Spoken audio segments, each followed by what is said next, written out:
आप सभी श्याम भक्तों को जय श्री श्याम। श्याम भक्तों कैसे हैं आप सभी? उम्मीद करते हैं अच्छे ही होंगे। श्याम भक्तों, खाटू धाम अगर आप पहुंच जाते हैं बाबा श्याम के दर्शन करने के लिए, तो आप सभी को एक बात का विशेष ध्यान रखना चाहिए। आप सभी को बाबा श्याम के दर्शन करने से पहले रिंगस में जो बाबा श्याम का मंदिर है यानी रिंगस धाम, वहां जरूर जाना चाहिए।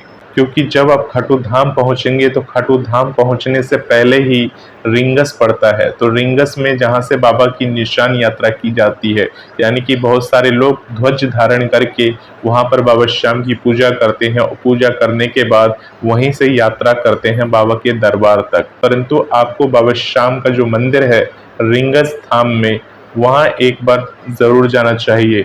वहां पर जाकर माथा जरूर टेकना चाहिए और आप चाहे तो रिंगस से ही बाबा के दर्शन करके बाबा का आशीर्वाद लेकर, वहां के पुजारी जी महाराज का आशीर्वाद लेकर वहीं से अपनी निशान यात्रा को शुरू भी कर सकते हैं। हालांकि श्याम भक्तों, रिंगस में एक निशान भवन बनाया गया है। उस निशान भवन के आसपास में कई सारे ऐसे आपको दुकानें मिल जाएंगी जहां पर बाबा श्याम का ध्वज आपको मिलता है और वहां से भक्त ध्वज लेते हैं और निशान भवन में पहुंचकर और वहीं से यात्रा शुरू कर देते हैं। तो श्याम भक्तों, आप चाहे तो उस जगह से यात्रा कर सकते हैं, नहीं तो बाबा श्याम के मंदिर रिंगस से आप निशान यात्रा कर सकते हैं। श्याम भक्तों, अगर आप पहली बार खाटू धाम आ रहे हैं तो आपको रिंगस में बाबा के दर्शन जरूर कर लेना चाहिए। तो रिंगस में बाबा श्याम के दर्शन करिए। बाबा श्याम के दर्शन करने के बाद, आशीर्वाद लेने के बाद फिर आप वहां से खाटू धाम आएंगे। खाटू धाम आने के बाद श्याम कुंड के दर्शन होंगे। श्याम कुंड का जल अपने पर छिड़किए। श्याम कुंड का जल छिड़कने के बाद बाबा श्याम के दरबार की तरफ आप जा सकते हैं। बाबा श्याम के जो सबसे बड़े भक्त थे, श्यामलीन भक्त शिरोमणि श्री आलू सिंह जी महाराज, उनके दर्शन कर सकते हैं श्याम बगीची में। श्याम बगीची में आपको आलू सिंह जी महाराज के दर्शन तो होंगे ही होंगे, उसके साथ साथ माता रानी के दर्शन होंगे। महादेव का एक मंदिर है, उसके भी आप दर्शन कर पाएंगे। उसके साथ साथ जो बाबा श्याम को पुष्प अर्पण किया जाता है, जो बाबा श्याम के ऊपर पुष्प चढ़ाया जाता है, उन फूलों की बगीची भी वहां पर आपको मिलेगी। बाबा श्याम को भव्य तरह के फूलों का श्रृंगार किया जाता है, जैसे कमल के फूल, गुलाब के फूल। आप सभी को बता दें कि भक्त शिरोमणि आलू सिंह जी महाराज उसी बगीचे में रहकर बाबा श्याम के लिए पुष्प इकट्ठा करते थे और पुष्प इकट्ठा करके उन्हीं पुष्पों से बाबा श्याम का श्रृंगार करते थे। श्याम भक्तों, पहले के समय में इतनी सुविधा नहीं होती थी कि बाहर से तरह तरह के फूलों को मंगाया जा सके। अगर श्याम बगीचे में ज्यादा फूल नहीं उग पाते थे तो आलू सिंह जी महाराज खुद ही पैदल निकल जाते थे बाबा श्याम के लिए फूल इकट्ठा करने के लिए। जब उनको आसपास फूल की प्राप्ति नहीं होती थी, खाटू से 100 किलोमीटर दूर पुष्कर की तरफ निकल जाते थे और वहां से बाबा श्याम के लिए फूलों को इकट्ठा करके लाते थे ताकि बाबा श्याम का श्रृंगार हो सके।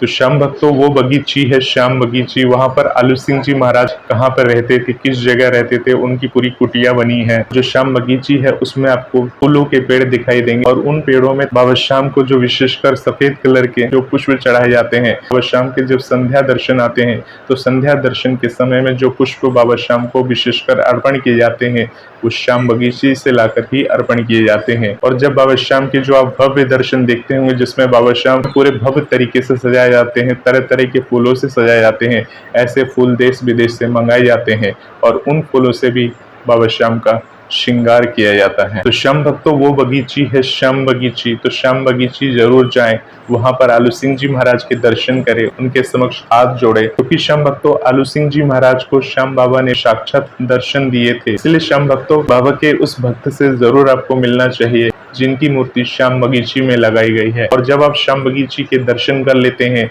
उसके बाद दर्शन करने के बाद बाहर आ जाइए और जो बाहर लाइन है, लाइन से होते हुए बाबा श्याम के दर्शन करिए। बाबा श्याम के समक्ष हाथ जोड़िए और बाबा श्याम से प्रार्थना करिए। अगर श्याम भक्तों 13 सीढ़ियों के ऊपर से आते हैं तो आपको बालाजी महाराज के भी दर्शन हो जाते हैं, जिन्हें कि हम सिंह पोल बालाजी के नाम से जानते हैं। उनके दर्शन आपको वहीं पर हो जाएंगे। श्याम भक्तों, अगर आपको ऐसा लग रहा है कि आप सालासर बालाजी के दर्शन उसी दिन नहीं कर पाएंगे तो श्याम भक्तों, आप कोशिश करिए बाबा श्याम की जो 13 सीढ़ियों वाली लाइन है उस लाइन से होते हुए बाबा श्याम के दर्शन करें। 13 सीढ़ी से होते हुए बाबा श्याम के तो दर्शन करें ही करें, उसके साथ साथ सिंह पोल बालाजी के भी दर्शन करना ना भूलें।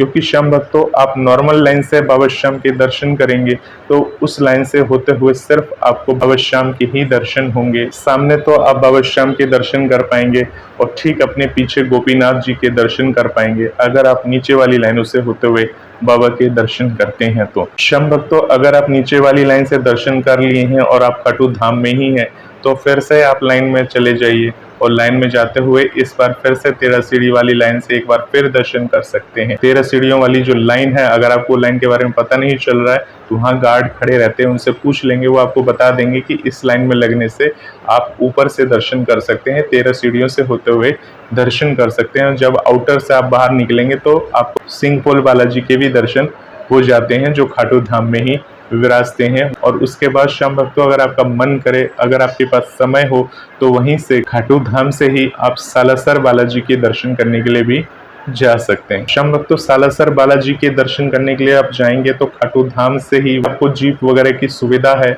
वहीं से आपको जीप वगैरह मिल जाती है। श्याम भक्तों खाटू धाम से सालासर बालाजी करीब 100 किलोमीटर दूर है, यानी कि आपको जाने जाने में 2.5 से 3 घंटे का समय आपको लग सकता है, फिर आप रिटर्न भी आना है। तो आप अपने हिसाब से आप देखेंगे कि आपका शेड्यूल कैसा है, टाइमिंग कैसा है, वैसा टाइमिंग मैनेज करके आपको बाबा के दरबार आना चाहिए। तो श्याम भक्तों बहुत सारे भक्त ये कहते हैं कि बाबा श्याम के दर्शन से पहले क्यालू सिंह जी महाराज के दर्शन करने जरूरी होते हैं।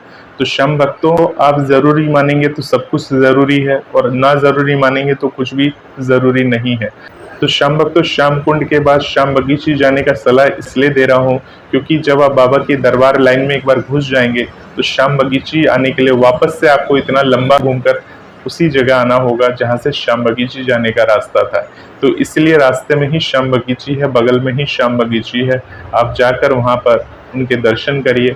दर्शन करने के बाद वापस उसी लाइन में आ जाइए और उस लाइन में आकर बाबा श्याम के दर्शन करिए, बाबा श्याम को भोग समर्पित करिए, बाबा श्याम को प्रसाद समर्पित करिए। तो श्याम भक्तों इस प्रकार से बाबा श्याम के दर्शन करिए, बालाजी के दर्शन करिए। खाटू धाम में किसी भी प्रकार के खाने पीने की चीजों की कमी नहीं है। आप जिस धर्मशाला में ठहरे हैं वहीं पर रसोई की भी सुविधा वगैरह होती है और बहुत ही रिजनेबल रेट्स में आपको शुद्ध शाकाहारी भोजन की व्यवस्था भी होती है। मिलते हैं श्याम भक्तों एक नई वीडियो के साथ, तब तक के लिए आप सभी श्याम भक्तों को जय श्री श्याम।